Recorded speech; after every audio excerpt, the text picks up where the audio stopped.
Boys, welcome back to Phoenix Wright Ace Attorney.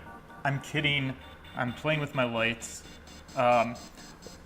We're doing the thing, not the discourse that the gay community is doing. For those of you who aren't homosexuals, it's that time of year where the kink festivals at Folsom Street Fair take place. If you don't know what it is, it's probably not your thing, so don't go looking it up. I think it's too much of an intense environment for me. I've never been to Folsom Street Fair. I don't know if I would ever go. That being said, the discourse on the internet, every single... this is a known event. It happens every single year, and every single year, people get up in arms, and they're like, oh my god, they're having sex in public! And then people are like... It's a private event. It's for adults. There's no children. Leave us alone. We want to get our fuck game on. And then, you know, they fight with each other for like a week, and then it kind of dies down. People forget about it. And then the next year, the exact same thing plays out again. It's somewhat comical to me to watch it all play out, because it's like, there's so many arguments in our society that are just so never-ending and cyclical, and it's just people like needlessly screaming at each other, and it's like, god damn. That being said, Adrian Edwards has it correct. It is almost Halloween, which is basically gay Christmas, which means I might have an excuse to sit inside of my Spider-Man costume. You know, like every basic gay man that exists on the planet, even straight men that are thirst trappers on TikTok. So, I don't know. It's just one of those weird things. Now, love it or hate it, everybody's got an opinion about Folsom. The thing that blows my mind, though, is that for some reason, it's targeted specifically against the gay community. Like, conservative people on Twitter, they're gonna like repost clips of like gays at Folsom Street Fair and be like, look at how gross gay people are. This is why they shouldn't have any rights. And it's like, Folsom Street Fair, to my understanding, it's not a gay festival, it's a kink festival. And you only need to do like 5 minutes of Googling to find that, like, I have found that straight people participate at Folsom. There are women there are heterosexual men, and believe it or not, there is heterosexual sex that happens there. So, it's just kind of like a free-for-all. Anyways, it's really not my scene. I have kind of a boring life. So, like, it's been my entertainment for the day. I've been on Twitter, and that's what I've been looking at. I'm sorry, I've been on x.com, and that's what I've been looking at. Man, that's never gonna feel right to say. Anyways, we are here to play a game. I'm going to try and do a good job. We're in another puzzle room. I'm gonna try and solve it super fast. I'm gonna be like a speed runner so that we can hopefully get shit rolling. Maybe somebody else will die, or maybe I will save everybody else and we'll be good. But first, I should get my hellos in order. Volgan, good to see you. Josh Scott, John F, hello. Karan says hi, and Dogface, hello. Okay. I still feel like my light is too bright, and then I turn it down, and I feel like it's too dark. I can never be happy with what I have, honestly. I need to just not look at myself. I think I'm the problem. It's very hard to be this pasty on the internet. Alright. No more dicking around, George. I am procrastinating this point. It is time to solve the puzzle. Let's start looking at boxes. It's a box. There's nothing inside. Great. I love that there's so much shit to click on in these games that don't have anything. Oh, these crates are quite large. They seem to be tied to one another with sturdy straps. Okay, Daddy.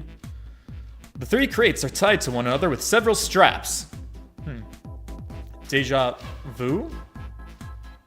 Meja wu? Am I ready to go there? What's this? There's a bunch of bags here. I wonder what's in them.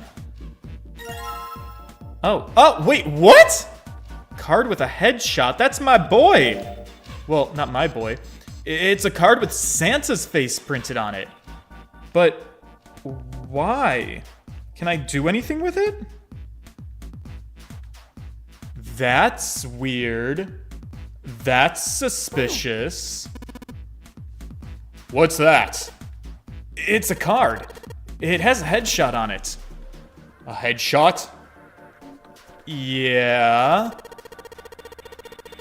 I'm not really sure what purpose this could possibly serve. Uh-huh. Well, okay, hang on. Let's go down here. There are 3 crates here, stacked up like stairs. If we climb up there, I bet we can get over the fence. I can't help but notice that you have a face, Santa. What? Don't worry about it. I'm just thinking aloud. Junpei, think you should go take a look at that? No. I'm gonna respectfully decline. Why does he have a headshot on a card? Why? Well, you see, I have a bad feeling about it. Pussy, whoa, language! There is a feminine human person next to us. Your genitals are beautiful, and they should not be used as an insult, June. I do not stand for sexism like that. And we would never appropriate your culture by calling our own buttholes boy pussies or bussies. That would be sexist? Okay. Look, sorry, dude. Fine, I'll go. Right. Please be careful, Santa. Yeah, but just in case. Wait, what's he gonna do with that screw? I don't see what throwing a screw at a fence is. Holy shit! Oh! It's electrified! Oh boy. There's electricity running through it. Yeah, looks like it.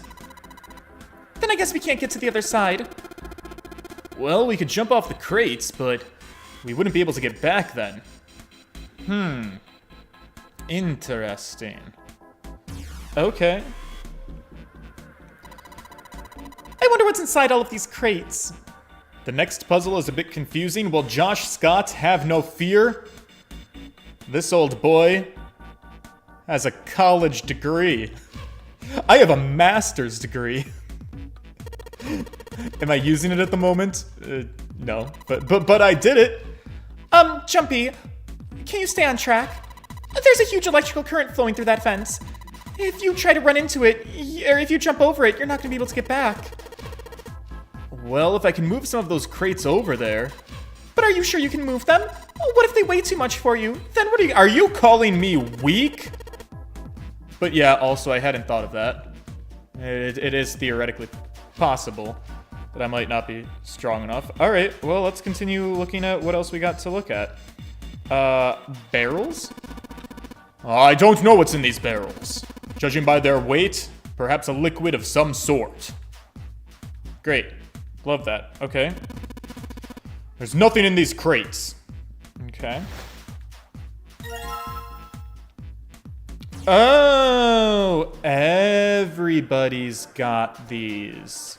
Well, I get 2, so I immediately assume, oh, of course, everybody's gonna have one of these. So what the fuck is it? Also, where did he get headshots of all of us? Also, who got the headshots of all of us? Also, these look like microchips, kinda, sorta. I wonder what we plug them into. It's a card with Snake's face printed on it. Okay. Nope, I want to click the one up, this. Alright, so now we've got Clover. What's in here? Now we've got Ace. Alright, 4 down, 5 to go, I guess. And then we got everybody. Unless there's 1 missing. Alright, what's up here? These stairs, they go up 3 stories.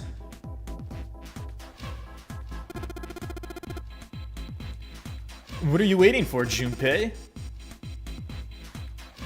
Whatever, I'm going. Okay, have fun, be safe. This is the only door here, except for the one we came through. So then this must be the exit. Yeah, no shit, Sherlock. Of course it's locked. Is it an electronic lock? Nope, just a keyhole right under the doorknob. Okay. So to open this door, we've got to find the key that fits the keyhole. Yep. That is how that works. What's up here? The monitor's off. I've got a green switch here and a red one, and some kind of lever. None of them really seem to do anything, though. Maybe the power's off. There's a single green light on the bottom, though, so that means we can touch it. There are several lights here with numbers from 1 to 9. Only the light with a 9 on it is lit. Why might that be the case? It looks like it's covering something. It looks like some kind of little shutter. Maybe it'll open if we do something. What do you think will come out of it? I'd certainly like to know. 6 holes here. They look like jacks for a headphone cable. Maybe if we put something in them, something might happen. 6 holes. Some kind of pin gets inserted. Okay. Guys, we're just doing basic reconnaissance. I am collecting my bearings, if you will. There's a metal panel over the outside of the window. Okay.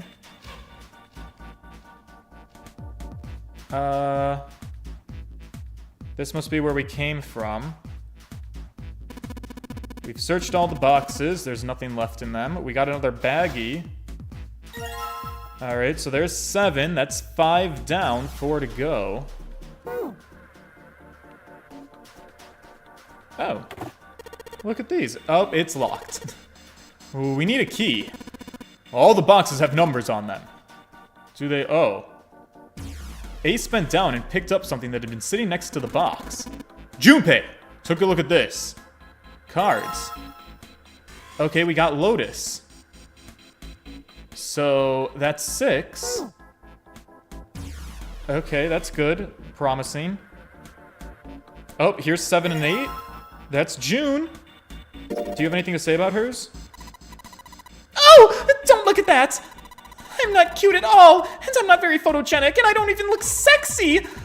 Not next to Clover, at least. My skin looks gross, and I'm not sexy like Lotus is. Girl, you look fine. You're a little off-center. You may not be as sexy in this specific photo, but listen, I don't show my license to people for the very same reason. I know guys go for women who look like Lotus, but I'm trying. I'm doing the best that I can, so just don't call me a board or a trash can or a cutting board. Holy fuck, girl, can you say daddy issues? I haven't said anything like that, have I? Right, since when is Clover sexy? Oh, well, one of you guys actually explained to me in the comments from yesterday's live stream, Santa made a really out-of-pocket statement about, like, making Clover walk up and down stairs. And I thought he was being really suspicious. I was like, wait, why is he talking about Clover? I don't get it. It was explained to me that he was just being a pervert because Clover, canonically in this game, is wearing a skirt. Which is actually something I feel like I never realized because I really only see these guys from the top half of their bodies.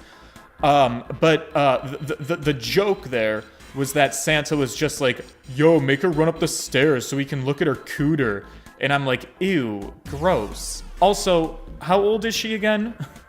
I don't know if we know her age. Anyways, moving on. Is this one me? This one's me. Hey, not cool, man. You took this picture without my consent. I think it looks pretty cool, though. You look really handsome in this picture, Jumpy. Oh my god, sweetie. Thank you. Say more. Also, what is this headshot, though? I look so angry. Alright, knock it off, lovebirds. What? We're not a couple. Not at all. Not in any way. Jesus. Alright, you didn't have to say it so aggressively. Okay. So all we're missing is number 9, who was our first man dead. Can we find a key card for him, though, anyways? Some sort of liquid in the barrels. Right, we've established that. What's left? That's kind of everything, isn't it? Unless I missed something, which is entirely possible. Was there something over here that I missed? 3 crates, set up like stairs, it'd be easy enough. Bunch of wooden crates on the other side of the fence, but I don't really have a plan for getting to the other side of the fence. Do the key cards open these boxes? Clover's 4. Does 4 open the 4? There's numbered boxes and cards with the pictures of all of us. Does that mean we need to collect the cards we don't have? So that means I still need the number 9 card. Where haven't I looked? It's the lid for the crate, right? There's nothing here. Okay. Okay. Nothing in the boxes. Number of pipes stretch outward from the ceiling. We checked this one already. Nothing more in the bag anymore.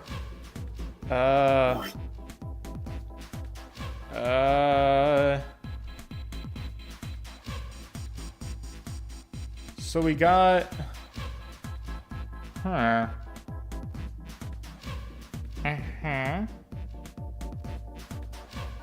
3 wooden crate. Oh, did I get this one? I did. Oh, oops. Okay. We grabbed all of these. Well, I know that the number 9 was also already kind of... Wait, what? Oops. Okay. Oh! Wait, what? I can see the machine. The spinning light on top of it looks kind of cute. Okay. There's a heavy-looking metal box. There are 4 crates at equal intervals. There's a whole bunch of identical crates in a pile here. There's... something that looks like a coffin sitting on top of the crates.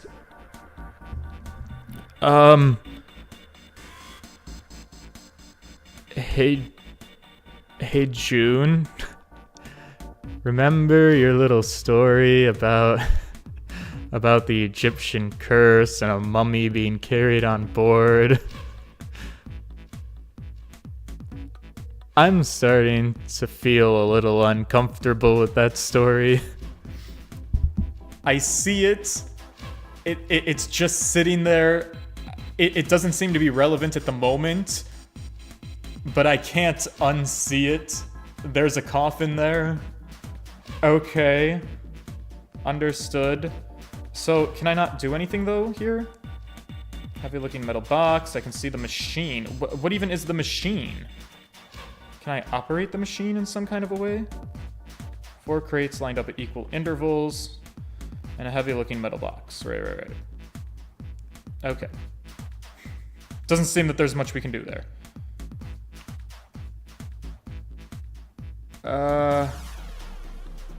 Okay. So. Some kind of control panel. But it's not powered on. And there's a green light on the bottom. Right. Okay.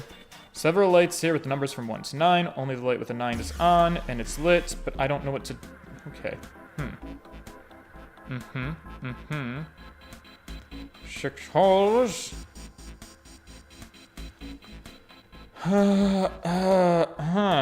This is... Dare I say it's rather confusing. Okay. Let's just chill for a second. Do you want to hop the fence now? No? Okay. Can I open the number 9 door? I'm gonna need all 9 cards. Where is the 9th man's card? Alright, so I see what we're stuck with. We need to get the last card. I don't seem to know where the last card... Wait, is it this one? Oh, Jesus Christ. Oh, how embarrassing. It was literally dead center of the screen. I must have thought that I already nabbed that bag. Oops. Remember when I said I was going to speedrun this? Well, the truth is, I just wanted to have a little more time on this date with my chat, so I was stalling so that we could bond a little bit more. Tell you a little personal, intimate story about me, you know, something like that. I might be going to Canada this weekend to see a person. Oh, I gotta sneeze. Oh, I really, really gotta sneeze. I don't know if it's gonna come out, though. Alright, well anyways, I got all the cards. What can I do now? They had finally collected all 9 picture cards. All that remained was to insert the cards into the slots at the front of each box. Junpei stared at the cards in his hand. Ace peered over his shoulder at them. You know which card goes to which box, yes? Yes, Ace. I think by... you know, 10 hours into our journey here, which in game world must be less than 9 hours, because that's all we were given, I think I can figure it out. It's pretty obvious. Just match our numbers to the numbers on the boxes. Yeah, okay, got it. Oh my god, is it gonna go through all of these? Jeez. Okay, yep, I get it. If I have one complaint about this game, it is the extraordinarily long-winded dialogue boxes right before you're able to actually do a puzzle. That's been consistent on almost every single action we've ever done, and the worst thing is that it like restarts every single time you go into a puzzle. So like, I don't know, I kind of wish this game didn't do that. Maybe it's a nitpick on my part, but it's one thing I don't like about it. It really fucks with my pacing. Anyways, he quickly turned and walked away. Alright, whatever, let's do this. Let's turn toward the boxes. It's time to solve the puzzle of the 9 boxes. 9 cards with pictures and 9 boxes. Yep, we are really, really building this up. Ace's card went into number 1. Oh, wow, I don't even do it. Alright, Snake's into number 2. Oh my... Yeah, Jesus. Guys, can we speed it up a little bit, alright? Like... You have to pick and choose what type of content gets cut in a game for, like, its runtime. You didn't need this much text to go over this. I'm just saying. Okay. All of their cards are inserted. Great. Fuck me, they're empty. He peered inside. In each box was a single pin. Oh! Okay. 1, 2, 3, 4, 5, 6, 7, 8, 9. They looked a little like sewing pins, but much thicker. Junpei collected them all quickly and shoved them into his pocket. Okay. Nice. These look like the kind of pins you use for sewing. There's 9 of them in total, and they have numbers on them that run from 1 to 9. Yes. So now we're going to take those over to our other section. Okay. Let's go back upstairs. Nope. Jesus, fuck me. Here we go. Alright. The pins! So what do I do with them? There's 6 holes, but we have 9 pins. I see a problem. Unless some of these holes can be DP'd. Okay. Yeah, the pins you found in the 9 boxes, right? Why don't you try it? Yeah, but what do I put? I think 2, 4, and 6 should go on the top part, and 3, 5, and 7 on the bottom. Why?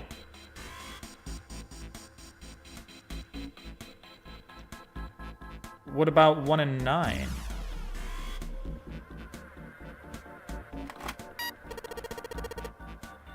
Well, some of them lit up. Junpei, what's your strategy here? I'm not following your logic. 3 and 6 lit up. Okay. I wonder if there's some kind of rule that determines which lights go on. I put the 2, 4, and 6 pins on the top, and I put the 3, 5, and 7 pins on the bottom. You think maybe it's the digital root? 2, 4, and 6 makes a digital root of 3, because that's 10. right? 6, 7, 8, 9, 10, 11, 12. 2 plus 1 is 3. 3, 5, 7. 7 is 10, 15, 5 and 1 is 6, which would open up 6. Yeah, it's the digital root. Okay, so we just have to do calculations till we light up all of the numbers, do we think? The 6 light had turned on. I see. The lights match the digital root of the pins inserted on the top and lower parts. So that's how it works. Hey, there's one other thing I'd like to check. Well, if he wants to try, he's certainly welcome. He'd put the 1, 2, and 3 pins on the top and the 6, 7, 8 pins on the bottom. Oh! They turned off. 6 plus 7 plus 8 equals 21, which would be a digital root of 3. The digital root of 21 is 3, therefore light 3 turns off. 1 plus 2 plus 3 equals 6, and the digital root of 6 is 6, so that turns off. Oh, I get it now. Alright, so we want to get them all on. Okay.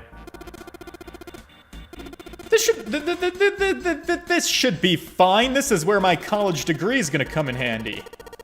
Okay, I think I know what we're supposed to do. I wonder how tricky it's going to be. Okay. Turn on the lights. Let's make sure we know how this works. Pick one of the 6 holes, then pick one of the pins in your hand and insert it into that hole. Keep it up until all 6 holes are filled. And then once they are, the lights will turn on. Yeah. Yep. I get it. Yep. Okay. Long-winded tutorial. What are we playing? Mario and Luigi Dream Team? All right. So my immediate strategy is like, can we just go 1 to 2 to 3 to 4 to 5 to 6 to 7, 8? Is it going to be that simple? So like, let's try this. 6 plus 4, 6, 4, and 1 will get us a digital root of 1. Right? Uh-oh. Wait. Wait, nothing's happening. Oh. Oh. Maybe I should have read the instructions. Okay, you tap the pin and then you go. Okay, so then let's give it a 6 and let's give it a 1. And then can we make a 2? So if we go 9, 10, 11, 12, 13, 14, that'll give us 5. 7, 8, 9, 10, 11, 12. Yeah. 7, 3, 2.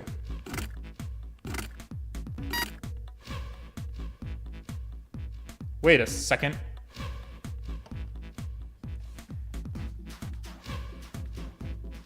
Six plus 4 plus 1 equals 11, George. Oh! Okay, so this time, let's do 6 plus 3 plus 1. 6, 3, 1. And then, let's get a digital root of 4. Let's do 5. Let's do 7, 8, 9, 10, 11, 12, 13. Yes, let's do 7, 4, 2. Perfect. We are making progress, boys. Okay. Digital root 5. Let's do 7, 3, 5. That'll be 7 and 3 is 10, plus 5 is 15. No. 7, 3, 4. 7, 3, 4. 7, 3, 4. Okay. 7, 3, 4.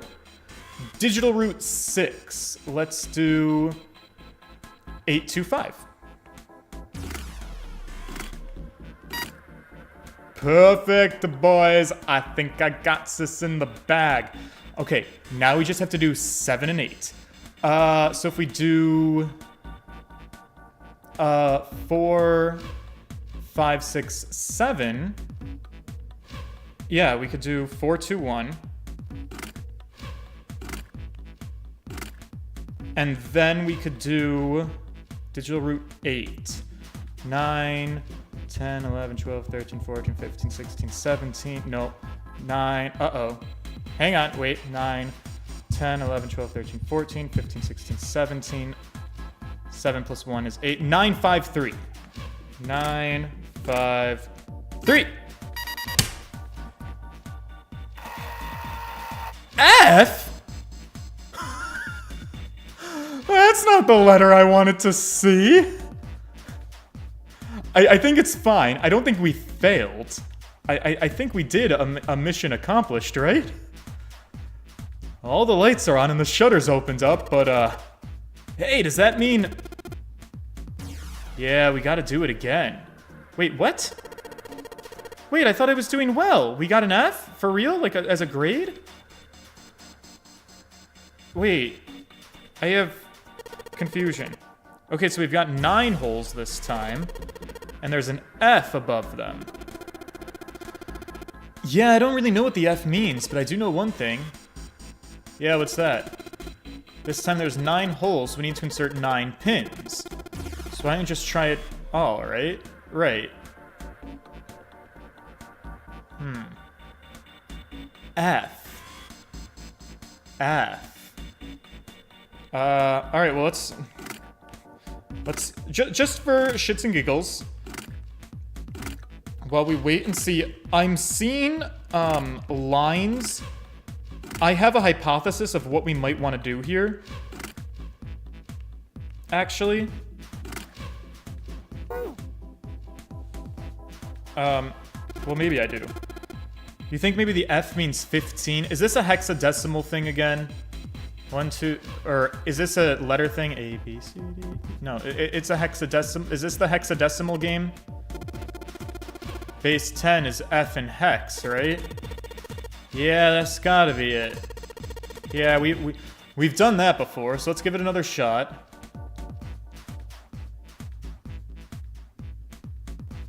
So... 15, what does that mean, though? We want... I think we want everything to add to 15. I don't think that's possible. Well, maybe if we put a 9 in the middle, maybe it becomes possible. Maybe? 9 plus 9, 1 plus 5, that's 15. I think we already run into a problem though, right? Because then you have 5, 6, 7, 8, 9, 10, 11, 12, 13, 14, 15. You could do like, you could do 4 and you could do 6, and that gets you 15. You could do 9, 10, 11, 12, 13, 14. That doesn't work. Hang on. 9, 10, 11, 12, 13.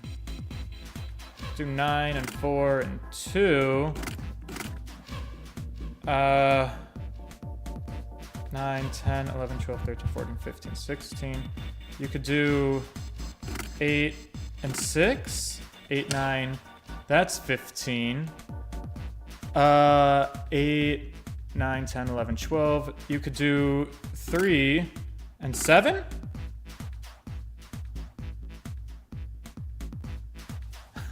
Hey, 8, 9, 10, 11, 12, 13, 14, 15. 7, 8, 9, 10, 11, 12, 13, 14, 15. 9, 10, 15. 8, 9, 10, 11, 12, 13, 14, 15. 7, 8, 9, 10, 15.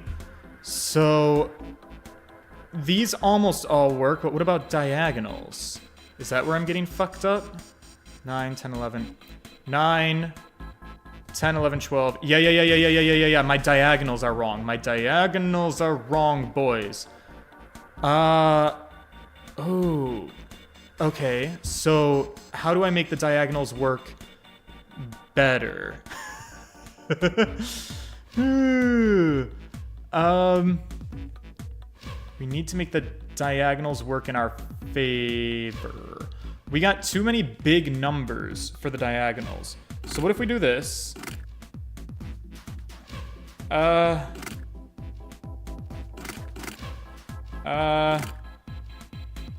7, 8, 9, 10, 11, 12, 13.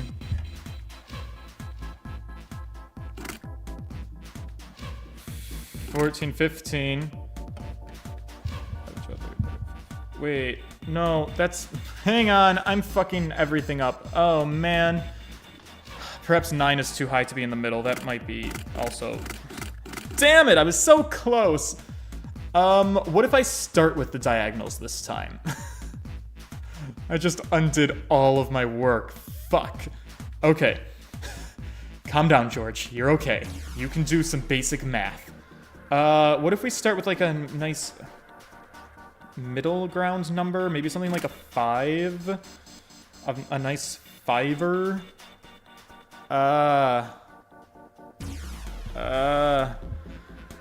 And then we can do 5 plus 6 is 11 plus 4 is 15, and then 6 plus 7, 8, 9, 6, 7, 8, 9, 10, 11, 12, 13, plus 7, plus 2, and you got 5, plus 3, 5, 6, 7, 8, shit, plus 9, no, that's too high, my numbers are too high.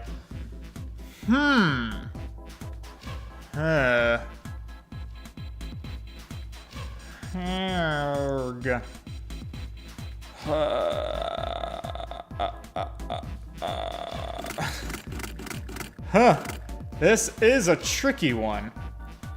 Let's go 9.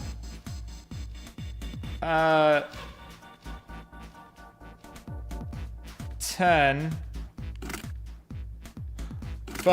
5. No.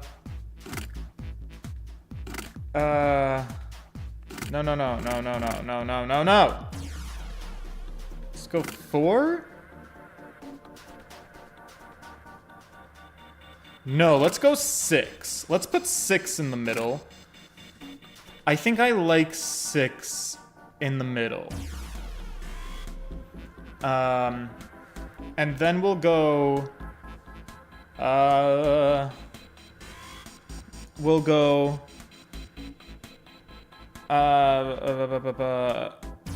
6, 7, 8, 9, 10, 11, 12, 13, 14, 15... No, that's not gonna work. Wait.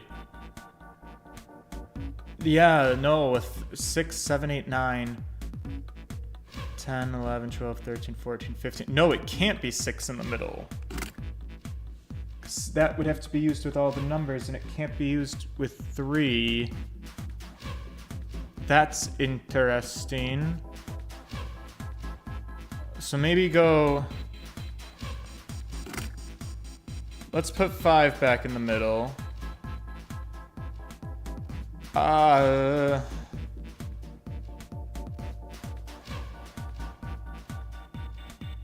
5,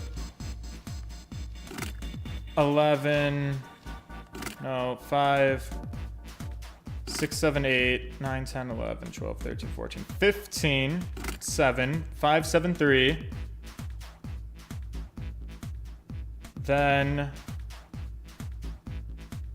3, 8, 9, 10, 11, 12, 13, 14, 15. Okay, 7, 8, 9, 10, 11, 12, 13, 14, 15, 8, 4, 5, 6, plus 9 is 15. Wait, boys. Okay, hang on. Do I have it? Probably not. But we got 9, 10, 11, 12, 13, 14, 15. Good. 7, 8, 9, 10, 15. Good. 8, 9, 10, 11, 12, 13, 14, 15. If I put the 1 in, everything's going to work out across. Will it work good down? 7, 8, 9, 15.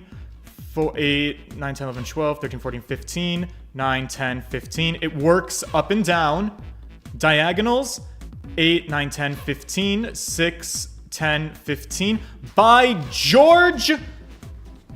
I think I've solved it. Fuck yeah! Nobody's allowed to go look at anybody else who has ever played this game on the internet and compare the time it took me to solve the puzzle versus the time it took them to solve the puzzle. Because they cheated. Alright, there we go. All pins are inserted. I did the job. Oh, we did it! The power's on now. It looks like there's electricity going to the motor on top now. Alright. Let's see if we can activate the device on the top. Right. Let's. Nope. Back. Boys. This way. Wait, how do I look at it? Wasn't there a way... Wasn't there a way to... No, wasn't there a... How did... I looked at it before, right? Scaffolding that supports the staircase... Wait. Why am I doing this wrong? How do I... Wait. Oh my god, I solved the puzzle, and now I'm stuck again. How did I look at the top of the boxes before? And why am I not able to go find it now? Did I do it somewhere else? Because now we're at the base. The base isn't... No, we gotta be up the stairs. Oh my lord. Yeah, go up. And then we... Wait, chat. Can you help me? What did I click on that got me to look over the railing?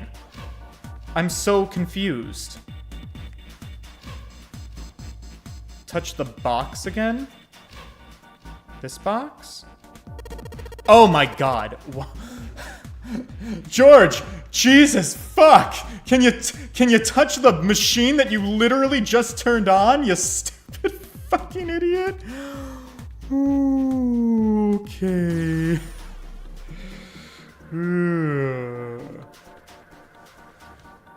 I didn't even have a shot tonight. What the fuck? Okay, there's a green button, there's a red button, and there's a lever. It looks like we're gonna be playing a claw machine. What is this? Where'd you find that? I found it while you were messing around with the pinholes. It looks like instructions for this thing. According to what it says here, this thing's a remote control for that. For that. Yeah, for that. Oh, okay, yeah. Okay, yeah. So what are we supposed to do with the Pushmaster 5? Ooh, dead. You see the coffin over the top of the crates? Yeah? Don't you want to know what the deal is with it? No. That was really not what was on my mind. You want to check it out, right? Oh, Lord, have mercy on my soul. We're going for the coffin? Alright, well, there's some crates on the right side of the fence that someone piled up, kind of like stairs. Maybe if we make a path to the coffin from there, how do we do that? Line up the crates, I guess. Sounds about right. I guess it's just another one of Zero's puzzles. Okay, so let's give it a shot. Runs off a battery, so try to keep it from using up its energy too fast. It'll only start moving once its path has been completely programmed in. Alright, I'll keep that in mind. New material to the file screen. I would like to look at it. Oh, we got a couple. We also have a medical record. Oh, it's just that. How do I get them to not say new anymore? Instructions for a machine called the Pushmaster 5000. Santa found them in the cargo room. In order to prolong battery life, it is advised that you first simulate your actions before carrying them out. Pull the lever to begin the simulation. Okay. Good to know. The monitor shows a top-down view of the area we can move the machine. Once I want to send my orders to the Pushmaster 5000, I just pull the lever. Yeah. Yeah. Yeah. Okay. This is the reset button. It allows me to start over again. Okay. Yeah. This is the return button. It allows me to quit a command. Yeah. Okay. How do... Yep. Okay.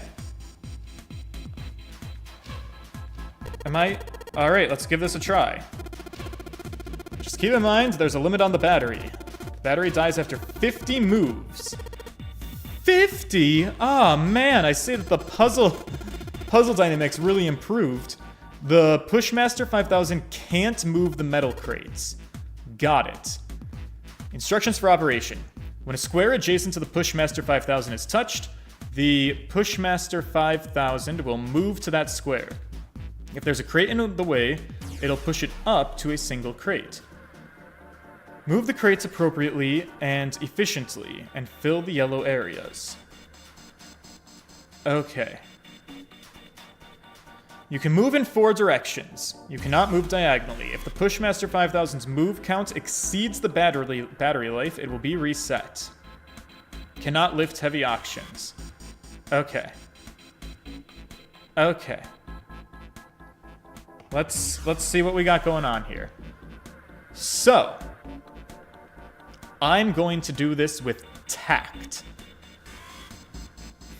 By mapping things out. If we go up and over, this'll push this to the middle, won't it? I don't think that's what we want per se. Well, we don't want to get it stuck with a metal crate. We definitely don't want to do that. Right? How do I...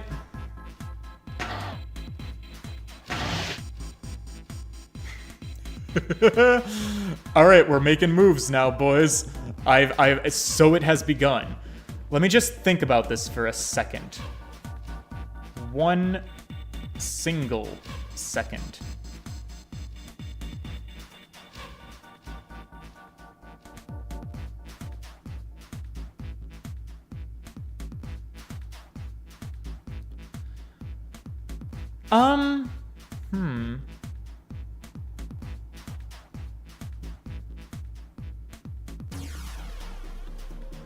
Well...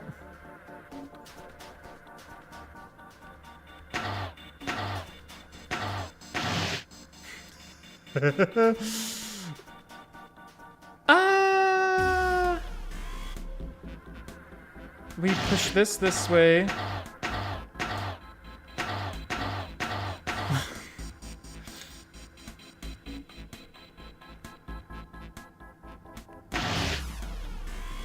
I got one! Are ya proud, boys?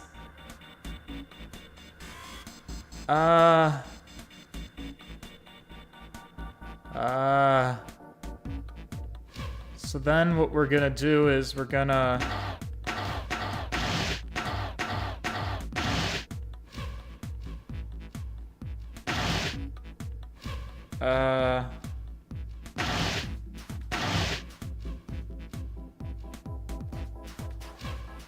Wait. Hang on. I'm using too many moves. This is gonna be bad.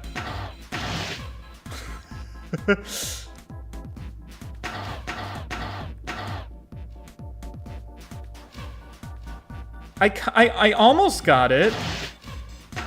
We don't have enough moves, though. Hang on. Okay, that was my practice round. I think I'm getting it.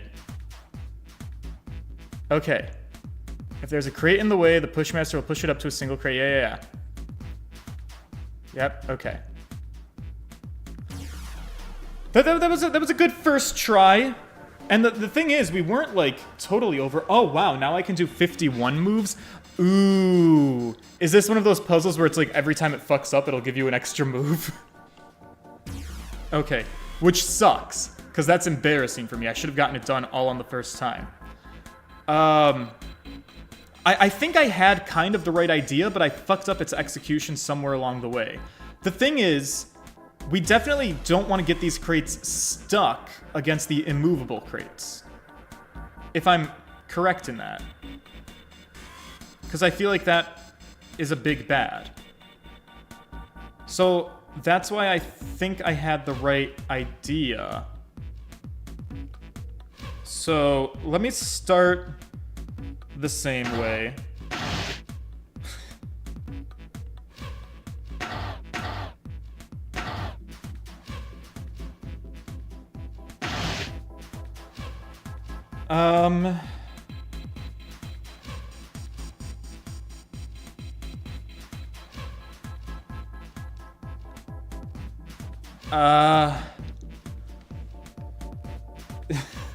Damn, doing this on a live stream is stressful.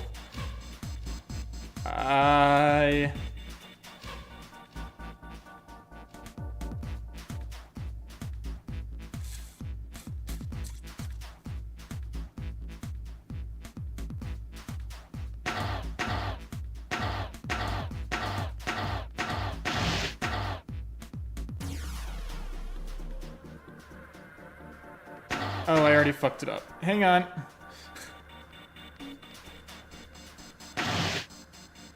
I don't like where this is going. Okay, hang on.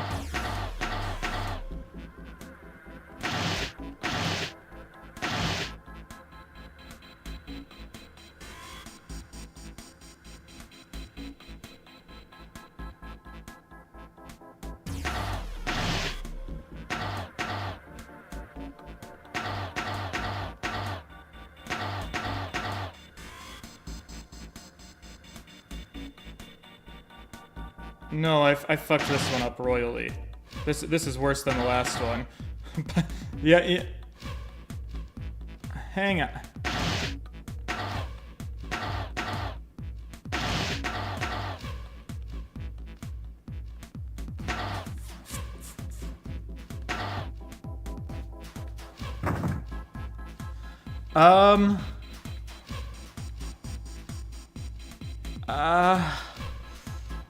Oh, jeez.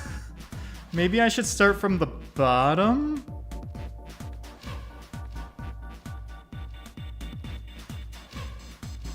What if I go down, over...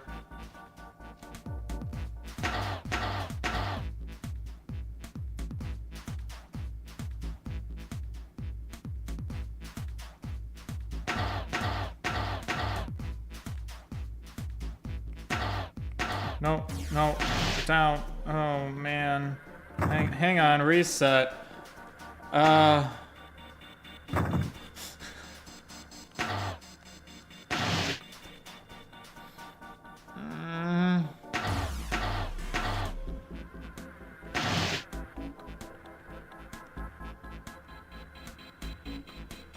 This is hurting my brain. What if we go... backwards?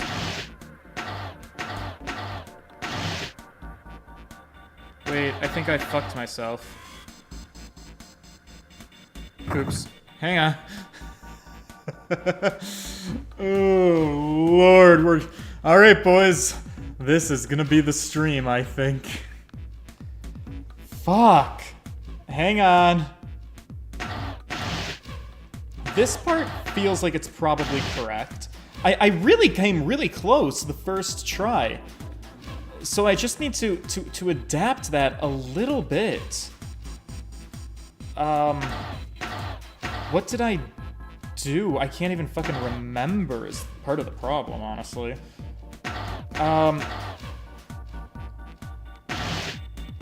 Yes. Push this piece up.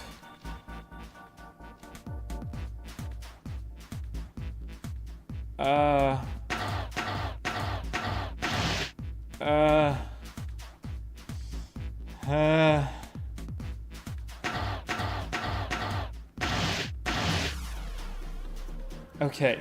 Okay, 2 down, 2 to go. If I go down and down... Yeah. Let's try that.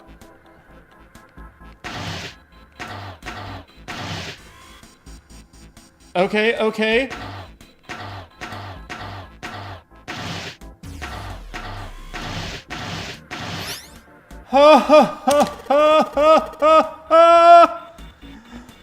Whew. That was less than 50 moves, boys.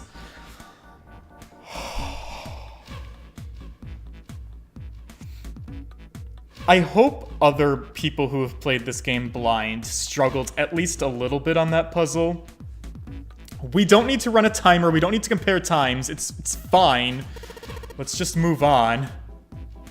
Okay. What do I do next? Just be quiet and watch. See, it's moving already. Great. I am glad. Dogface. Hey, first try. Flex Daddy. Awesome. The Pushmaster 5000 did just what I told it to. It lined up all the crates exactly as I planned. Okay, so we can reach the coffin. We just need to climb those crates over by the fence. Right, okay. Surely this is a fantastic idea. Alright, by the fence. Climb the crates. Oh, jeez. Okay. What's in here?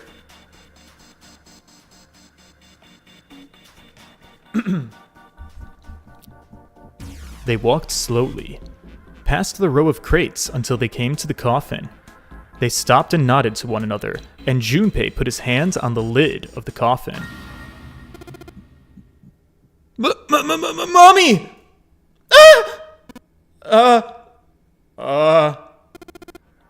I'm just kidding. God damn it! You son of a bitch! He smirked heartily at his own joke. It's always a prankster. Junpei grumbled and shook his head. Look, whatever, just open it. Junpei resisted the urge to remind Santa that he would have had it opened a long time ago if Santa hadn't interrupted and quickly threw off the lid of the coffin. They peered inside. Oh, it's a gun. Oh no, we really are playing the game of Clue. Contrary to what they had expected, the inside of the coffin was quite large. It was mostly empty, but not completely so. Laying on the bottom was a rusty key, and next to the key... It's a gun! Yeah, it's a revolver. In the ballroom with the revolver, Colonel Mustard. It looks pretty old. I wonder if this is a replica. Junpei reached down slowly and cautiously, and he picked up the revolver. In his hand, it felt heavy. He checked the cylinder. There were 6 bullets. He'd never seen a real gun or even a real bullet before, so he couldn't really tell if they were real or not. Yikes. The barrel was rifled, and nothing seemed to be blocking it. As Ace had said, the gun was a very old one. However, it appeared to have been well maintained. If it was a real gun, Junpei thought it would most likely function perfectly, and then leave ballistic markings. Though that's like the fingerprint of a gun, you know. You can tell which bullet's been fired from which gun with that kind of information. If it was real, holding the gun made Junpei feel unpleasant. Carefully, he placed it back in the coffin. You're not gonna take it? No. I'm very much anti-gun. Of course not. All something like this is gonna do is cause us more trouble. It's a powerful weapon that gives one person a massive advantage. Something like that would be way too dangerous to have around. We're kind of in enough hot water as it is. Yeah, I suppose you're right. But maybe Zero put the gun here, hoping that something like this might happen. In other words, maybe he put it here to make us fight each other. In that case, we most certainly should leave it here. I, for one, have no desire to let Zero control me. The others nodded. They had no desire to be under Zero's control either. Okay, we've got that figured out, but you aren't gonna leave that key in there, are you? Yeah, no, of course not. We gotta take the key. Junpei picked up the rusty key and slid the top of the coffin back into place. The gun stayed where they had found it. My only thing is, like, okay, we all agreed to not take it, but what if somebody sneaks back in and takes it, just like they did in Clue the movie? Spoilers. Like, what if Lotus comes through this room? You think Lotus isn't gonna grab that fucking gun for herself and go around on a shooting rampage? It's a rusty key. Well, whatever. I guess let's get out of here. To the door. Here we go. Let's just put this key in here, and, yes. Hooray! It looks like it's open, Jumpy. I see. This key should open the door. Hey, what are you waiting for? Let's go. Yeah. Okay. All right, it's opening.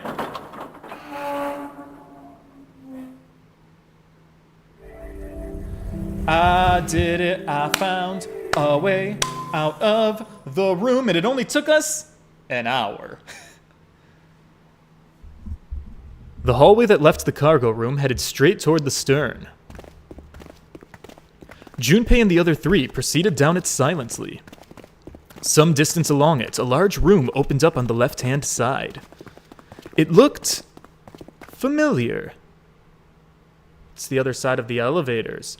An iron grate covered each of the elevators. Junpei and his companions drew to a stop and began to discuss what their next move should be.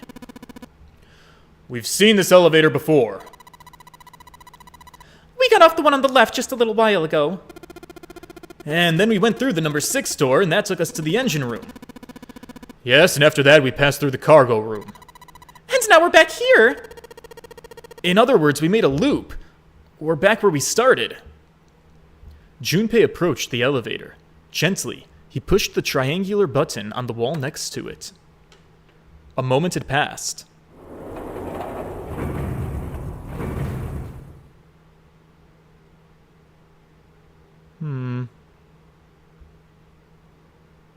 The elevator door opened. Yeah, I do agree with chat. If we didn't want to take the gun with us, it would have been really smart to have at least taken the bullets with us, or maybe like thrown the bullets somewhere that they couldn't have been easily accessed or used. That would have been a good idea.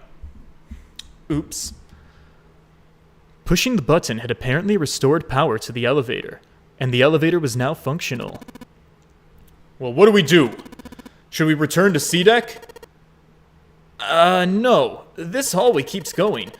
Even if we do end up going back, I think we should see what's down there first. Yeah, I agree. Let's go. Their decision made, Junpei and his companions left the elevators behind and continued down the hallway. Sometime later, Santa, who had been walking several paces in front of the rest, suddenly stopped. Set in the wall in front of him was a door. So far as Junpei could see, there was no other way to proceed. It was the door or nothing. All right, let's open it. Junpei took a deep breath, readied himself, then grabbed the doorknob and pulled the door open. Hello? Is it another puzzle? He paused for a moment, then stepped through into the room, and there he saw the number that hung over their heads since they'd woken up. It's the door. Oh, boys.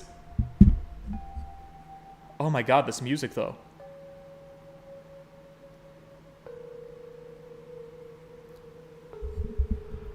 I think we might be getting close to the climax of the game. Oh my god, it's getting exciting. Ooh, I think we're getting close, boys. We've done it. We've made it to the number 9 door. Like the numbers on every door, this one too was a rough shape made of red paint. Its door was set into the back wall of the room. Junpei leapt toward it with a sudden burst of hopeful energy. It was a large double door, heavy and full of solemn importance. He grabbed hold of the door handle and shook. Nothing, but he hadn't expected it to open.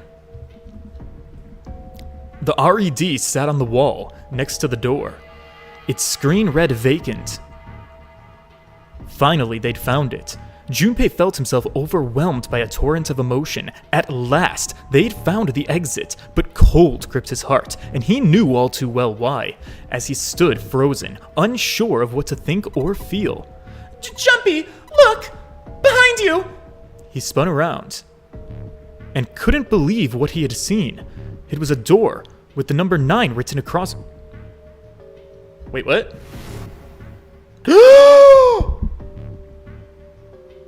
What? Was there a second door? Okay. It's weird that there's 2, however, first and immediate impressions, low-key, if there's 2 number 9 doors, theoretically, at up to 5 people per door, that means that all 9 players could have gone through a number 9 door. Which means nobody had to be left behind. Oh, shit. Why? Junpei's voice was barely audible, even to himself. He stumbled toward the second door as if somehow compelled. It was a small single door. It sat in the starboard corner of the room, on the same wall as the door they'd entered from, but in the opposite corner. 9. There was no mistaking it. An RED sat on the wall next to this door as well. Junpei shook the door handle pointlessly and muttered to himself. Why? Why the hell are there 2 doors? It was Santa who answered. There were always 2 doors. Think about it. Zero never said there's only 1 door with a 9 on it. It is hidden, but an exit can be found. Seek a way out. Seek a door that carries a 9. Of course, we just assumed there was only 1. After all, why would there be more than 1? Oh, Jesus. Junpei was very stunned. Zero's trick had taken him completely by surprise. There were 2 doors. It meant that everyone who was playing the game and met at the central staircase could have escaped, leaving nobody behind. Now the reason for the bracelet numbers being 1, 2, 3, 4, 5, 6, 7, 8, and 9 was clear. Divided in 2, the digital root for both teams would be 9.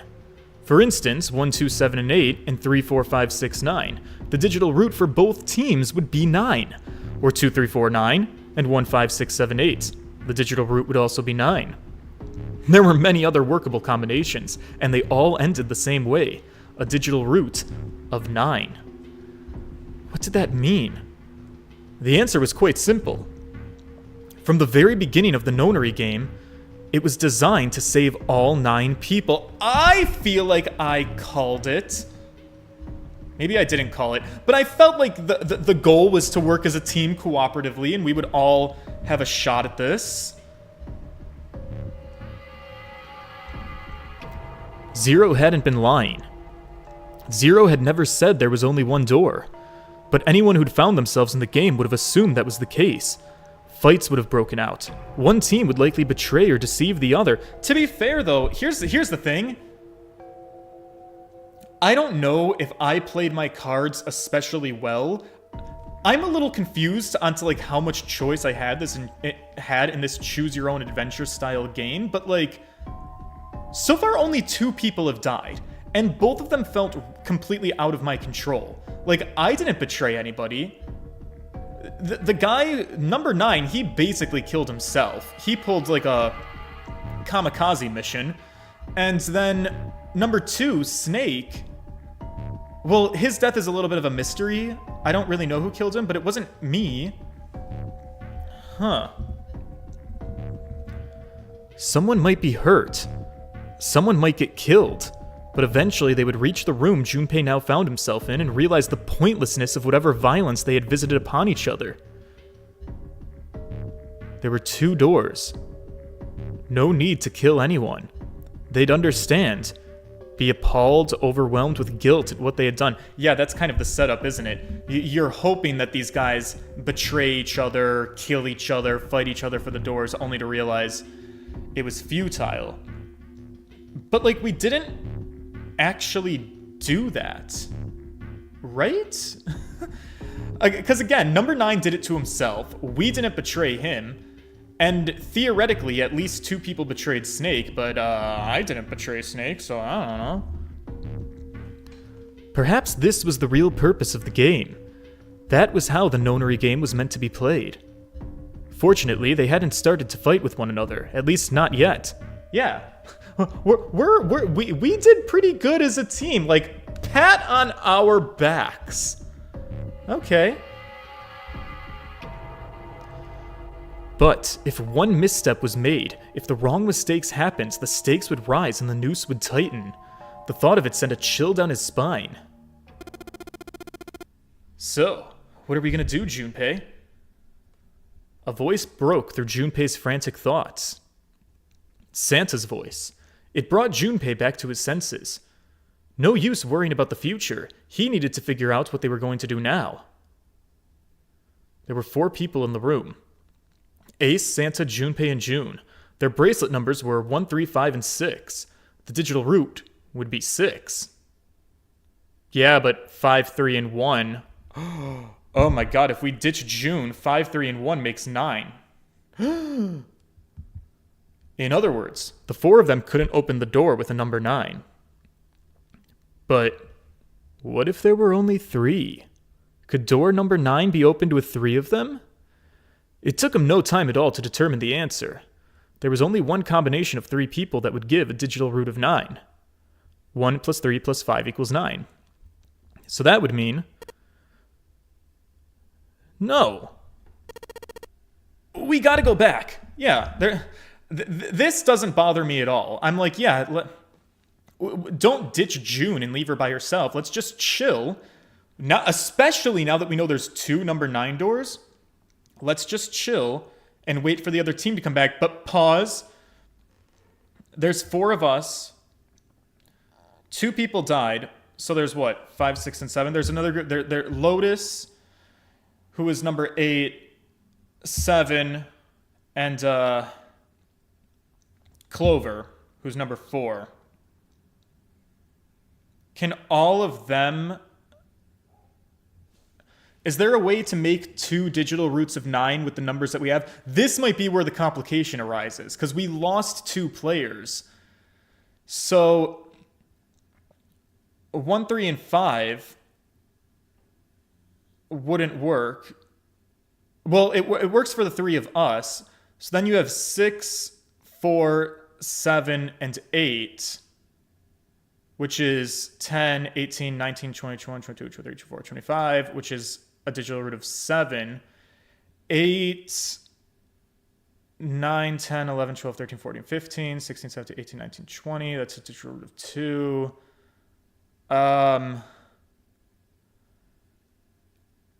Is there a way to make to make 2 separate teams of digital roots of 9? 6, 7, 8, 9, 10, 11 plus 7 would be 18, 19. So if we did 7, 6, and 5, that would leave 8, 9, 10, 11, 12, 13, 14, 15, 16, which would be a digital root of 7. I don't know. The math is hurting me. I'm worried that might not work out perfectly. It wasn't a possibility he was willing to consider. Santa and Ace agreed. Yeah. We can do the math later. We're not going to leave June behind. It'll be fine, probably. Let's just meet the others. Are you sure? I don't mind staying. June's body betrayed her true feelings. Her eyes were wet with the beginnings of tears and her legs had shaken. It's okay. There's no way we would leave you behind. Santa had said what Junpei had known the moment he realized which 3 people could go through the door. Besides, I'd rather drown at the bottom of the ocean than escape with this. This sausage fest of men. Maybe I'll go to maybe I'll go to Atlanta. All right, yeah, we're cheering up Junpei, or we're cheering up June. It's real sweet. It's real cute. Let's go find the other guys, gals, friends. Perhaps it was the sudden reassurance that no one wanted to leave June behind, but Junpei laughed harder than he had in quite some time, and Santa and Ace had smiled. You guys! June blinked tears from her eyes and bit her lip. She didn't seem to know what else to say. Very well. Best head back to C deck then. We should be able to take the elevator we passed earlier. Perhaps Clover, Seven, and Lotus will have returned from door 1. Even as Ace spoke, they knew finding the others wouldn't improve the situation. There was no way they could be split into teams that could go through the doors. Fuck, that's what I was afraid of. Okay. I didn't want to do all of the math, but that's the direction it seemed to be heading. I think because 2 of our players have died, there isn't a way that we can, make this work. Which is bad news for us.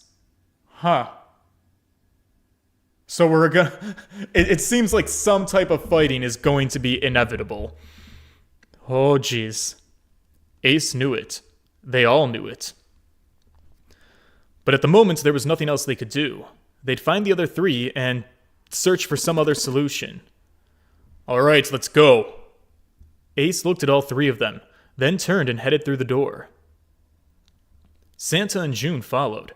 Junpei started toward the door, then stopped. He'd been too busy with other concerns to notice the room itself. It didn't seem terribly important, but what exactly was this room? Junpei looked around for the first time, noticing the things that weren't doors with 9s on them. A red carpet between 2 columns of wooden benches that ran the length of the room.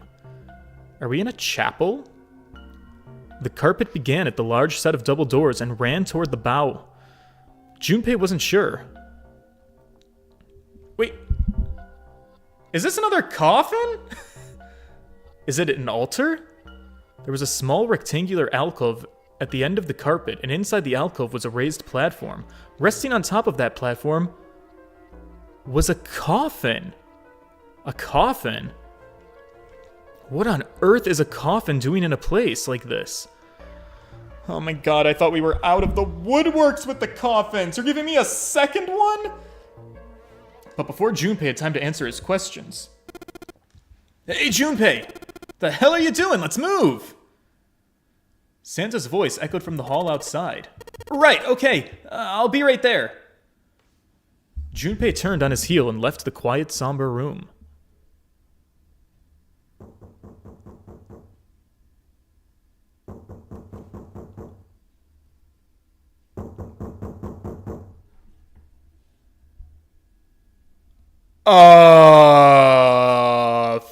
Fuck to the nope. Nope, nope, nope, nope, nope. I don't like that.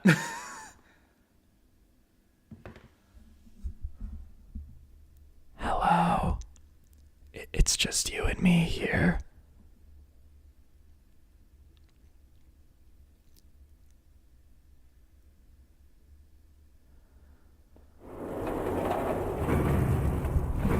Okay. Let's look at the positives. Maybe there's a chance that it's not, an evil demon mummy in the coffin, but rather another player of the game who might have another numbered bracelet, and maybe it'll help us solve our nonary problem. It's best to stay optimistic in these types of situations. They took the elevator up to C deck. Once there, they headed back toward the main hall and the central staircase. It didn't take them long. Junpei found Seven and Lotus waiting for them. They didn't look happy. What about Clover? Oh, we've got a problem. Clover is gone. Oh my god, is there any chance that she's in the coffin that we just left?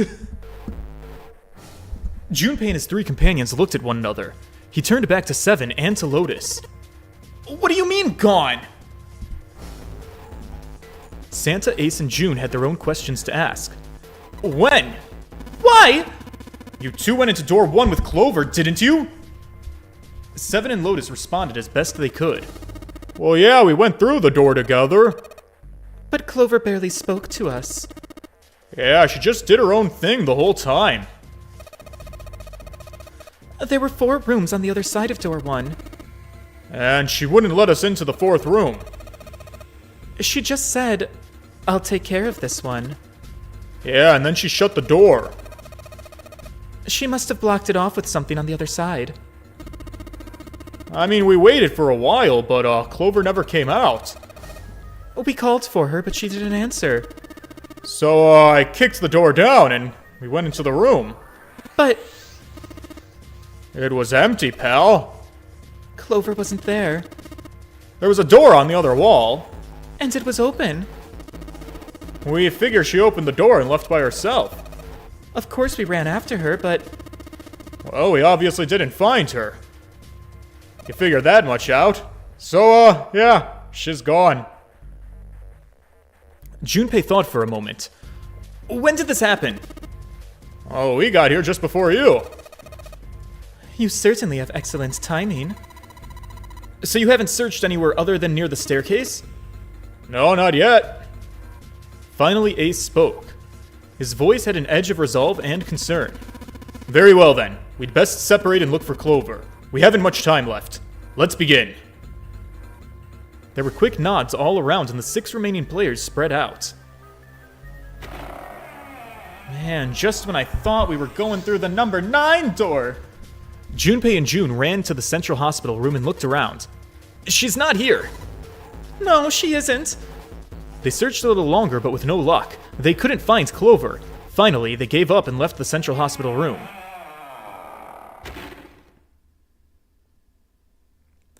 Slowly, they made their way back to the hallway. At last, they reached the stairs and Junpei spoke. Alright, I'm thinking we should probably split up. I'll head back to the stairs and take the elevator down to the E deck. And June, you can take the stairs up to the B deck. Okay, that sounds good. But, What? Maybe you could stop calling me by the codename when we're alone? Huh? Oh yeah, right. I'll do that. There was a reason Junpei persisted in calling her June even when they were alone. Although perhaps not the best reason. He was embarrassed to call her by the nickname he'd used when they were children. Canny. Yeah, I'd be real embarrassed too. What the fuck? Akane and you're gonna call her Canny? Hey, Canny! Why don't you bring that fat ass over? What the fuck kind of nickname is Canny? They killed Canny! Oh my god, you bastards! 9 years ago. It came naturally, after all, they were children. But now that they were adults, it felt strange. Regardless of what he might hope for, to call a woman he wasn't dating by such a childish nickname felt... cringe. Of course, to call her Miss Kurashiki would be even more awkward, and simply Kurashiki would be a little brusque. Well, you could also just use her first fucking name.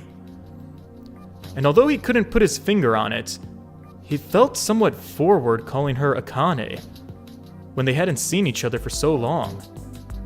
In short, it was simply easier for him to call her June and leave it at that.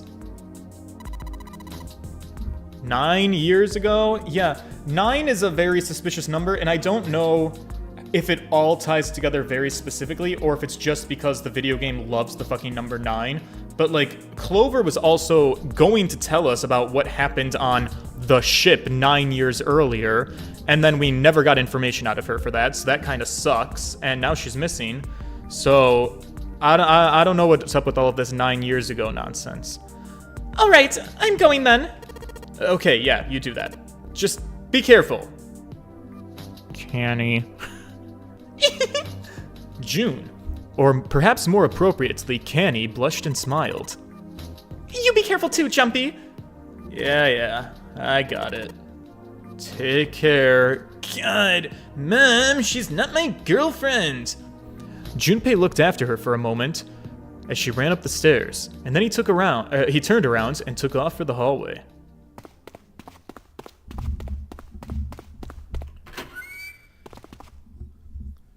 Clover! Clover! Clover! Clover! Hey, yo, Clover! We don't got time for your nonsense.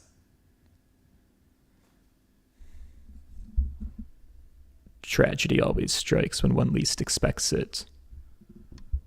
But to wait for a man to stand before striking him down seems almost crueler than dealing the fatal blow while he lies on the ground.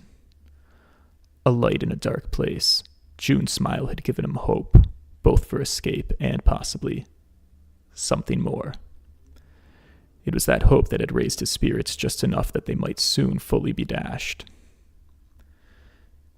Junpei opened the elevator door, and there she was. A woman sat slouched against the wall. It was Lotus. What? Junpei felt his blood turn to ice. Her body was limp and her skin smooth and pale as always. What? No! What happened? She was covered in bright red blood. Junpei felt his chest constrict. He couldn't breathe and his legs began to shake. A slow, cold drop of sweat trickled down his back. He felt his stomach somersault. Junpei's mind went blank, all of his thoughts replaced with endless hissing white. Driven by little more than instinct, he began to walk toward Lotus slowly. Each slow movement of his stiff limbs brought him closer to her corpse. There's no fucking way! She was just upstairs to go look for Clover! Is Clover running around with a goddamn knife murdering people? What? Finally, he stood next to her. Oh my god, and this is terrible. We literally just sent June to go look around by herself! We totally broke the buddy system! Robotically, he bent down and put his hand against her neck. There was no pulse. No rise and fall of her breathing. She was slightly warm. Something, somewhere in Junpei's shaken mind, told him that meant she had been killed recently. Yeah, no shit. Junpei thought, his mind slowly returning, that she had been killed. Someone had killed her. There was a deep cut in the left side of her chest. Blood was still oozing from it, although clearly her heart had stopped beating some time ago. The weapon had been a knife then, yes? Perhaps she had been stabbed in the heart once. She would have died immediately. He took little comfort from knowing she must have suffered very little. Only then did Junpei notice that Lotus's bracelet was gone. Fuck me! Does the bracelet still count as a number? If you take somebody's bracelet and you ding it on the door, does it still qualify? Is somebody rounding up bracelets? Lastly, let us discuss how to remove the bracelets. There are only two ways to do so. 1, you escape from the ship. Or 2, your heart rate reaches 0. In other words, once the bracelet is taken outside the confines of the ship, or detects that its wearer's heartbeat has fallen to 0, it will shut down automatically. Was that why the killer had ended Lotus's life? So that they might have the number 8 bracelet? If we're going by that logic, we could have taken number 9's bracelet and Snake's bracelet, and we would have had all 9 bracelets. Right? Unless the bracelets, physically exploded during the bomb. Because we could have just taken the already dead people's bracelets. If that was true, then the killer was whoever wanted the number 8 bracelet. Or perhaps more accurately, the person who would gain the most by obtaining bracelet number 8. Who... Okay. Who stands to gain the most with the number 8 bracelet? To get a digital root of 9. 8, 9, and 10. 11. No, that doesn't make sense. Ace can't use... Ace and Lotus would make 9, but that's only 2 people. You need 3 people, so they can't make a digital root themselves. So I feel like it's not Ace. Wouldn't be Snake. 8, 9, 10, 11, 12, 13, 14, 15, 16, 17, 8, 9, 10, 11, plus 7. 7 and Santa, if they take Lotus's bracelet, 7 and Santa would be able to get through the door. 7 and Santa, 7, 8, 9, 10, 11, 12, 2 plus 1 is 3. 7 and Santa also make the digital root of 3 for Snake's door. But as far as digital roots go, Snake and 7 specifically, or sorry, Santa and 7 specifically would have paired with Snake to go through door number 3, which is where Snake died. And 7 and Santa paired with Lotus's 8 would get access to the number 9 door. What if Ace had another 9 bracelet to add to that? 9 plus 1 plus 8 is 18. 9 plus 1 is 9. If Ace took the number 9 guy's bracelet, that's also possible. Oh, God. Oh, I'm feeling icky.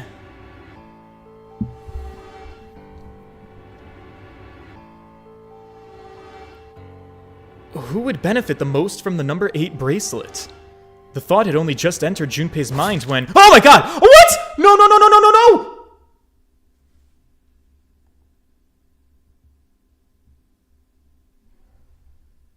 Junpei heard a noise. A sound like a knife cutting through wet meat. It struck him as strange that the noise came from inside of his own body. A moment later, the pain hit him. It wasn't merely pain. There was heat. Extreme heat.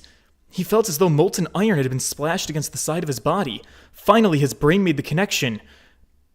He had been stabbed. But where? His body was quickly going numb. He couldn't tell where the knife had met his flesh. Given the circumstances, however, he had most likely been stabbed in the back. Metaphorically and literally. Whoever had killed Lotus had done the same to Junpei as well. Oh my god, how did everything go so wrong so quick? I thought I was doing so well. His voice was a little more than a weak groan. I have goose pimples. With the little strength he had left, Junpei turned his body, trying to catch a glimpse of his attacker. Oh god! But as he did, the knife dug itself deeper, twisting viciously.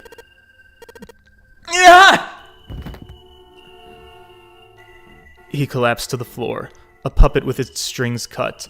His arms and legs lay there fell, oddly twisted and awkwardly positioned. Junpei's body was entirely numb. He could feel the blood leaking out of him, but nothing would move, nothing save for his eyes.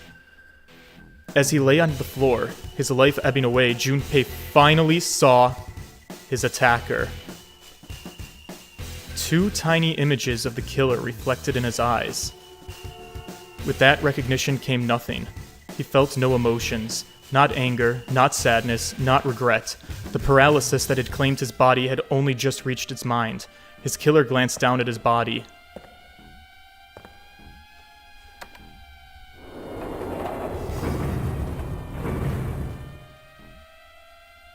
And without a word, climbed into the elevator and was gone. Are you gonna show us?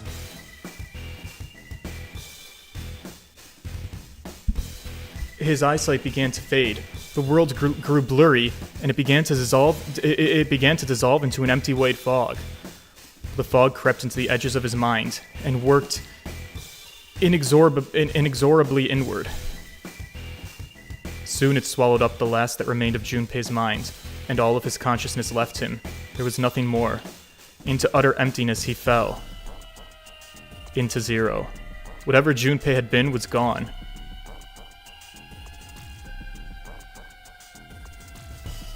Bad ending? No. What do you mean? There's the coffin and the bed. That's it? That's all I get?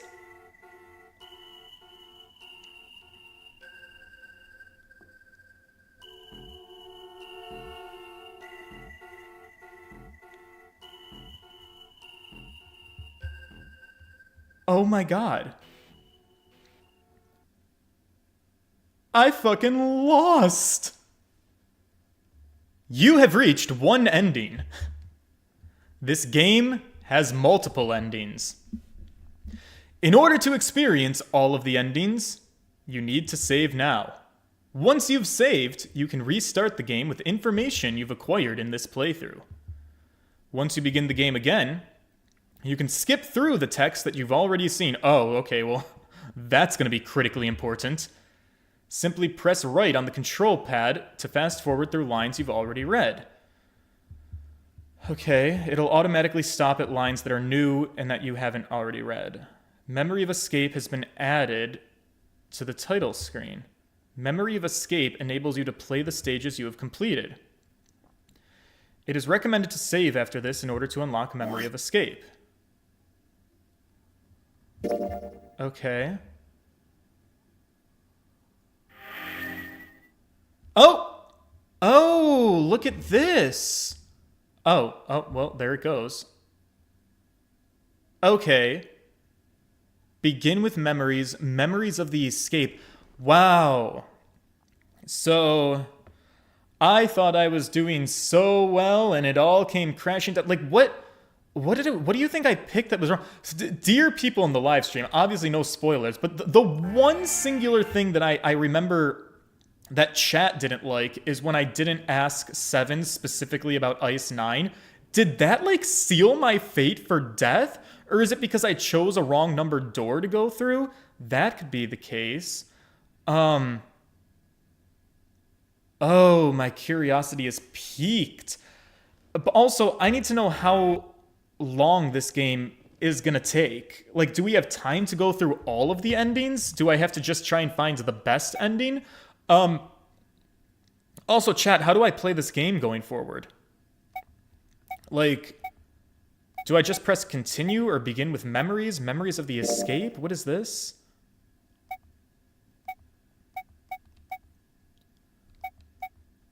Cargo room.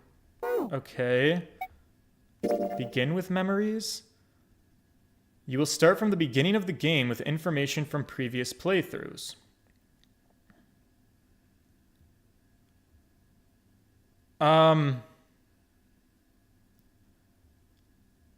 So the knife. I was killed with a knife.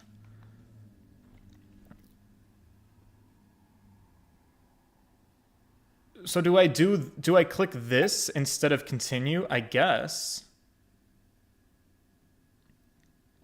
Okay. Let's try it. This is experimental, boys.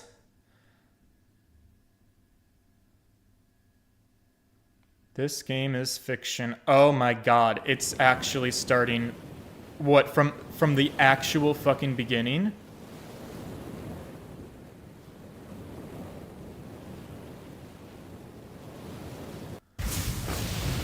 Okay, we're gonna have to experiment with how well the skipping feature works. 'Cause,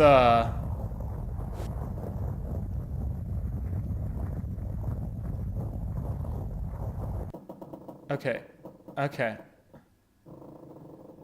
Yeah. Wow, we are back to the beginning. Here, guys, it's like you're watching a live stream in 30x speed. Okay. Oh, no. I have to redo the... I can't skip the puzzles. Huh. This might be a bit of a problem if I can't skip the puzzles. Can I solve the puzzles like a lot faster, maybe?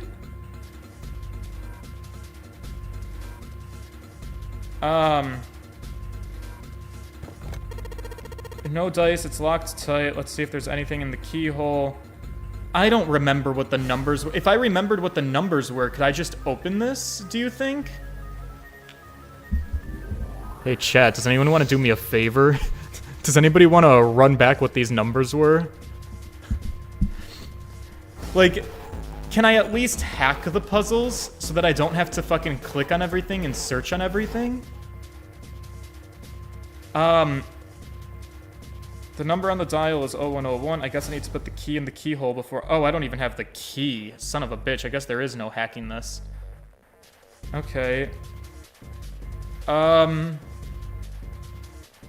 Oh, boy. Yeah. I'm curious. Make no mistake. This game just got me super intrigued. However... I'm gonna be straight honest with you guys. I am not a fan of replaying the puzzles. I don't like the way that sounds at all. You open this. There was something in here. The screwdriver was here. The red one is 7485. What was the blue one? Also, where was the red key? Ah, shit. Balls. I forget everything. Wasn't the red key, like, back here somewhere, maybe? Yeah. Okay, the red key was there. Okay. Uh-huh, yeah. Yeah, we got kidnapped. There's our guy. Oh, no! Oh, no! Yep. Okay. Alright, let's, try this now. Blue suitcase. Blue key. You guys said blue is 0263? Alright, let's try it. Looks like oh my, Jesus Christ, yeah. Fucking hell, these puzzles. 026.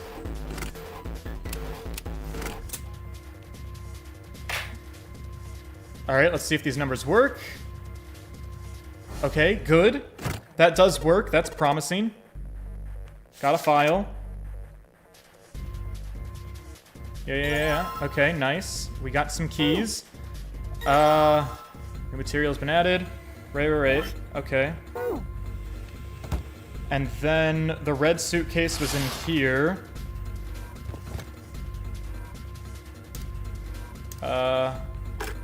Red was 7485. Got it.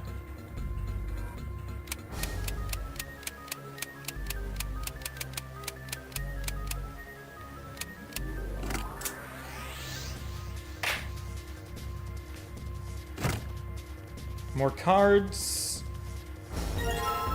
Okay, right. Nice. And then for the number 5 door, it was 7 plus 6 plus 1. Okay. 7 plus 6 plus 1.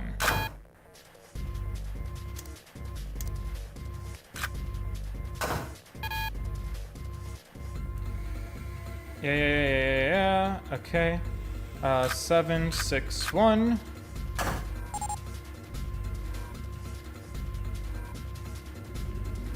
Okay, yeah. Oops. Okay. Alright. That wasn't the worst thing in the world. We got through one of the puzzles. Oh, Jesus. Okay, and then all the water comes pouring out. We go up to the deck. We find our people. Oh, look at that! Snake is alive! Hooray! Yay!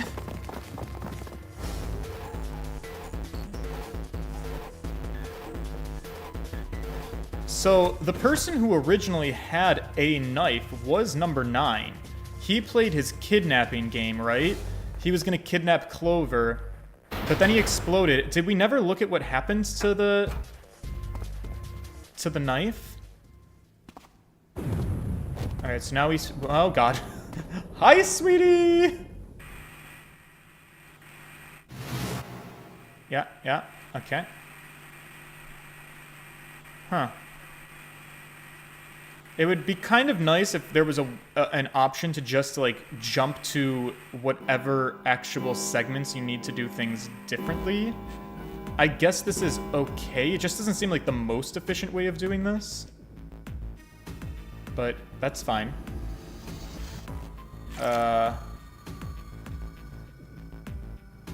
Damn. Part of what is a little bit rough is that this was kind of a long game for something that you're supposed to replay over and over again, I feel.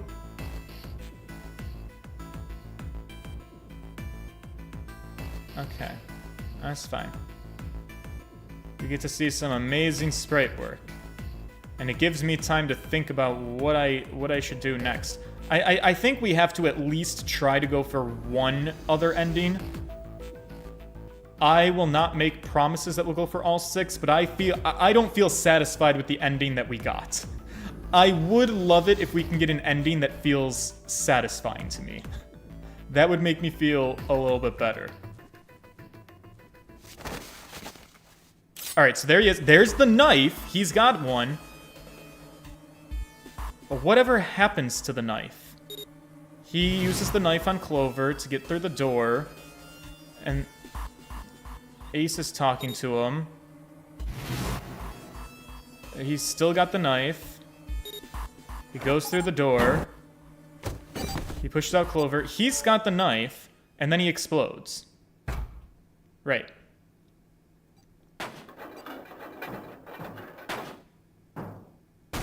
Ooh. Jeepers. Oh, it's time to make a decision. Which pair? Ace and Lotus, 1 plus 8. Snake and 7, 2 plus 7. In the past, we chose Santa and June.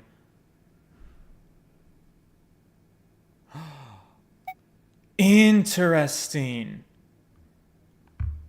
This might be it. So, obviously, I'm speculating. But we were stabbed with a knife. The knife was a murder weapon, which killed me. And in this moment right here, this is where we're what? About to open the door to check on number 9. I took Santa and June with me. What if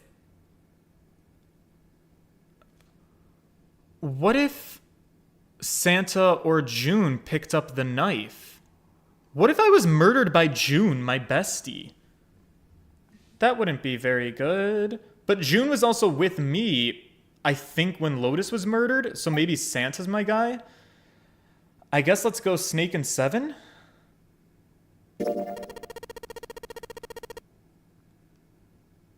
I don't know, I don't remember. This is new dialogue now, so I can't skip it because I picked new people. Alright, they placed their hand on the scanner panel. Great. Yep. Are you guys ready? I'm gonna open the door. Okay, here we go. Now everything's back to normal. Oy. Okay, so everybody actually walked into the room. Okay, that doesn't help then.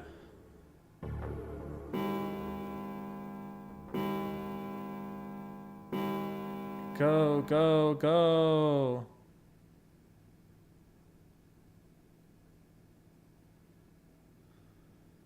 Do-do-do-do-do-do. Zero said that everyone who verified had to go. I mean, that's the right answer. I'm not going to needlessly pick the wrong answer. Yeah, okay. This is... It's a weird way to do this, I will admit. I want to keep an open mind about it.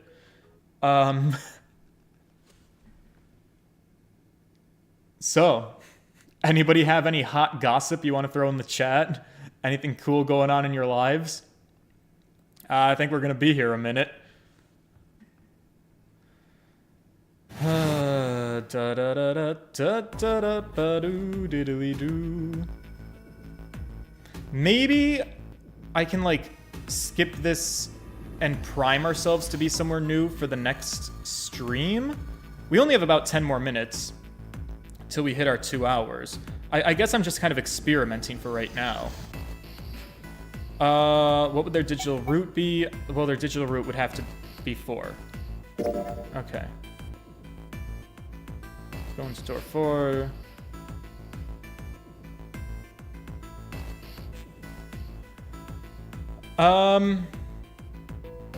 Which door do you want to go through? Well, for the sake of being different, why don't we be contrarian this time and let's go through door number 5. Hey, wait! Junpei's cry echoed across the room. The 4 people walking toward the door stopped and turned back toward him. I want to go through door number 5! The words were scarcely out of his mouth when June spoke up. What? What are you saying, Jumpy? If you're going through that door, then I'm going with you. He turned around to look at her. You can't. I can't take you with me. Why?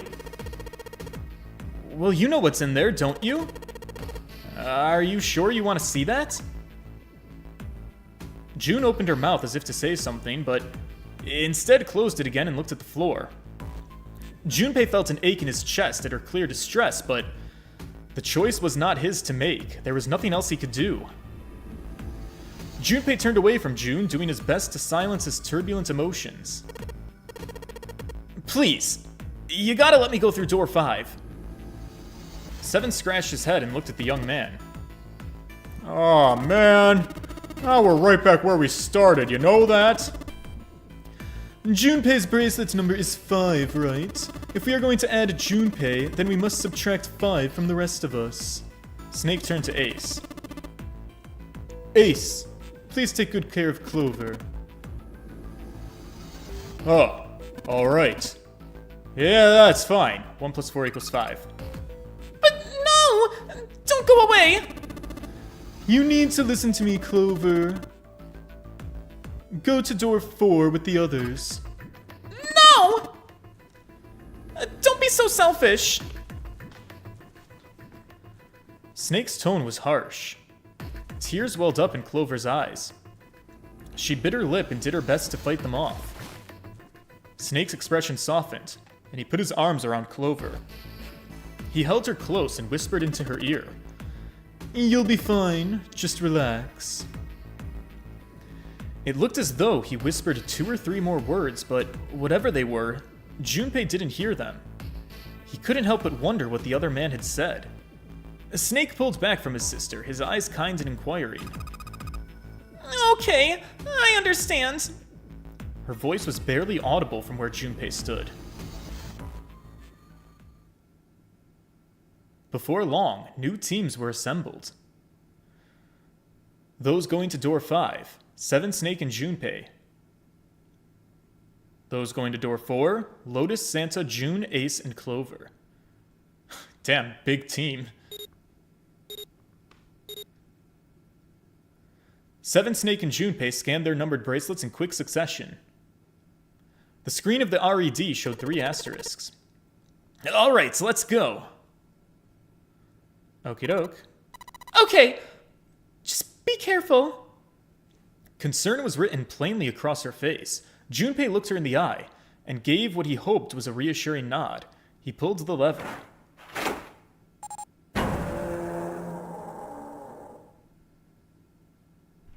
With the sharp clack of a lock releasing, the door had swung open. Ahead of them in the small hallway were the pitiful remains of the 9th man. For a moment, Junpei froze. Try as he might, his eyes would not leave the corpse, and his feet would not leave the floor. 7, too, seemed paralyzed. Snake, on the other hand, seemed rather unconcerned. He walked calmly down the bloody hallway and only stopped when he realized his companions were not following. Do you intend to kill me? Wait, we've read this before. He must have been with other people, though. Alright, hadn't bothered to turn around. Yeah. He's blind. He doesn't care about the blood. I remember this. All three men, their bracelets are beeping. It's like mostly the same, but it's not technically the exact same dialogue, so I'm not allowed to skip it. But we've lived through this before. Yeah, okay. Yeah, okay, find the dead. Where's the dead? The fear and urgency in Seven's face reflected what all three of them felt. Junpei spun around, searching desperately for the dead. Found it easily enough. It was on the wall next to the closed door labeled number 5. Cool. As he yelled, he struck the scanner with his hand. The other two scrambled to follow suit. As soon as they finished, Snake threw the lever down.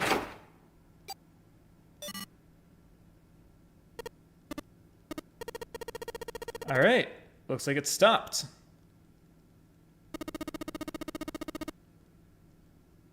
Okay. Jumpy, are you alright? Are you guys okay? They could hear their voices. Yeah, we're fine. The detonators have been deactivated. Good, okay. Alright, we're moving on. Great, cool, nice. Heard footsteps moving away. Before long, they were alone again. Alright, here we go, let's investigate. The hallway hit a dead end 20 or 30 feet from where they stood. A thick iron wall blocked their way. Try as they might to force it, the wall refused to move. To the left, however, was a wooden door that looked positively inviting. Ooh, first class. In the middle of it was a plaque that read first class. Oh, first class cabin, huh? Yeah, it seems like it. Let's have a look then, shall we? Let's. Without hesitation, Snake opened the door and stepped inside. Seven followed closely behind him, and Junpei moved to follow them as well, but he stopped just short of the threshold and looked back, not knowing why. Lying in the small hallway was a man's body, or at least what was left of it. He had tried hard to avoid looking at the grisly scene, but it just wouldn't leave his mind. What had once been a man's internal organs now looked so much like vomit, as though something had chewed him up and spat out the better part of his torso. It was hideous, but worse still, it was cruel. It was hard to believe the thing on the floor had once been a human. The black pool of thick blood, the lumps of glistening flesh spread across the floor, the awkward twisted angle of shredded intestines, the head wrenched to some grotesque, unnatural position. The man's glasses lay next to his head, and the bracelet is there. The lenses were cracked, and the frame bent and distorted, and next to the glasses lay a bracelet, the number 9 still displayed on its face. Right. So the bracelet is still on. We are confirming that it did not get destroyed. It will shut down automatically. Huh. Suddenly, Junpei felt his stomach convulse and a knot of muscle gripped his throat. He clapped his hands over his mouth and ran into the first-class cabin. Yeah, I was really hoping we were going to see the knife. The atmosphere changed immediately. The room was gorgeous, and despite the apparent age of the ship, none the worse for wear. He looked around. Seven and Snake were nowhere to be seen. There were 2 doors on the right side of the room. He opened the one on his right and went through. On the other side of the door was a short hallway. He jogged down the hallway and opened the door at the other end to peek through. And there they were, to his right, busy examining something. He stepped through the door and walked toward them. What's up?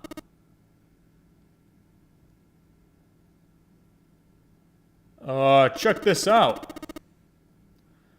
We, found this thing here on the door. The red light's on. I think that means it's locked. So I would assume. Is there any other way out? Well, we looked around a little. Other than this door, though, we didn't really find anything.